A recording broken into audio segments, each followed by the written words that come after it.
ഇന്ന് ഒരു നാടൻ കിളിമീനെ മാങ്ങ ഇട്ട് പറ്റിച്ചെടുക്കാം. നല്ല 3-4 പച്ചമുളക് അരിഞ്ഞത് കീറിയെടുക്കണം. തേങ്ങ 1 കപ്പ്, അതിലേക്ക് മഞ്ഞൾപ്പൊടി 2 സ്പൂൺ മല്ലിപ്പൊടി ഇവ ചേർത്ത് നല്ലതുപോലെ മയത്തിൽ അരച്ചെടുക്കണേ.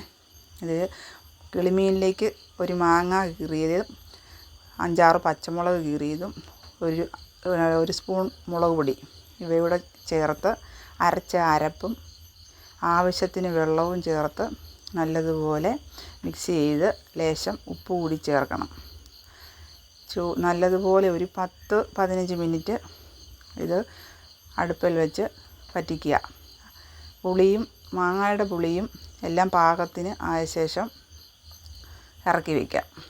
ഇതിലേക്ക് എണ്ണയൊഴിച്ച് കടുക്, ഉലുവ, ചുവന്നുള്ളി, കറിവേപ്പില മൂപ്പിച്ച് ഒഴിക്കുക.